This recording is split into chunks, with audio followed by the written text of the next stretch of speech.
विष्णु गुरुदेव महेश्वर गुरु साक्षात् परम ब्रह्म तस्मै श्री गुरुवे नमः।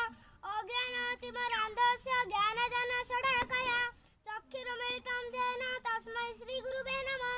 गुरुमन्त्र तुमे हृदय देवता भवभूत कर्णधार गुरु पिता माता से पद पंकज मन रहो निरंतर नम नम गुरुदेव करुण सागर। सुधांशु शेखर बारिक ଏହି ବିଦ୍ୟାଳୟର ଗୁଣ ଛାତ୍ର ଅଟେ।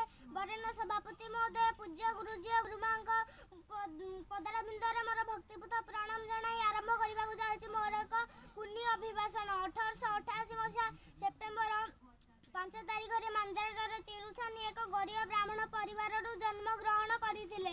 ଆମ ଭାରତର ପୂର୍ବତନ ରାଷ୍ଟ୍ରପତି ଡକ୍ଟର ସର୍ବପଲ୍ଲୀ ରାଧାକୃଷ୍ଣନ୍, ମାତା ସୀତା ଦେବୀ, ପିତା ବୀରସ୍ୱାମୀଙ୍କର ସେ ଥିଲେ ସୁଯୋଗ୍ୟ ସନ୍ତାନ। ଗୁରୁ ଶିଷ୍ୟର ସମ୍ପର୍କକୁ ବଜାୟ ରଖିବା ପାଇଁ ତାଙ୍କ ଜନ୍ମ ଦିବସକୁ ଗୁରୁ ଦିବସ ରୂପେ ପାଳନ କରାଯାଏ। କଥାରେ ଅଛି ଗୁରୁ ବ୍ରାହ୍ମଣ ପିତାମାତା ଏ ଚାରି ଅଟନ୍ତି ଦେବତା। ଗୁରୁ ବ୍ରାହ୍ମଣ ଏବଂ ପିତାମାତା ହେଉଛନ୍ତି ଆମର ଦେବତୁଲ୍ୟ। ଆମର ପିତାମାତା ହେଉଛନ୍ତି ଆମର ପ୍ରଥମ ଗୁରୁ, ଯିଏ ଆମର ଶୈଶବ ପ୍ରାଣକୁ ପରିପୁଷ୍ଟ କରି ଆମ ମୁଖରେ ସୁମଧୁର ଭାଷା ସୃଷ୍ଟି କରିଛନ୍ତି।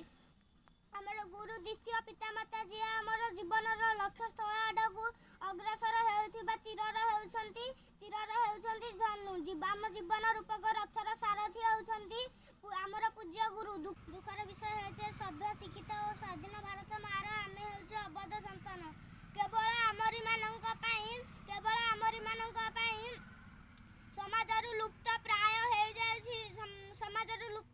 ହୋଇଯାଉଛି ଗୁରୁଜୀ ଓ ଗୁରୁମା ଡାକ, ମାତା ପିତା ପରି ପବିତ୍ର ଶବ୍ଦ। ଏବେ ସମାଜର ଚାରିଆଡ଼େ ଗୁଞ୍ଜରିତ ହେଉଛି ସାର୍, ମ୍ୟାଡମ୍, ଡାଡା ଓ ମମ୍। ଆସ ଆଜି ଆମେ ଶପଥ ନେବା ଆମ ସମାଜରୁ ଲୁପ୍ତ ପ୍ରାୟ ହୋଇଯାଇଥିବା ଶବ୍ଦଗୁଡ଼ିକର ଉତ୍ଥାନ କରିବାର ପ୍ରୟାସ କରିବା। ଆଜି ଏବଂ ବର୍ତ୍ତମାନ ଠାରୁ ସାର୍ ଆଉ ମ୍ୟାଡମ୍ ନୁହେଁ, ଗୁରୁଜୀ ଓ ଗୁରୁମା ଡାକିବା। ଡାଡ୍ ଏବଂ ମମ୍ ନୁହେଁ, ବାପା ଓ ବୋଉ ଡାକିବା ଆରମ୍ଭ କରିଦେବା। ଯଦି କିଛି ଭୁଲ କହିଦେଇଥାଏ ତେବେ ଚପଳ ଶିଶୁ ଭାବି କ୍ଷମା କରିଦେବେ। ଏତିକି କହି ସଭାରୁ ବିଦାୟ ନେବା ପାଇଁ ଗୁରୁଜୀ ଓ ଗୁରୁମା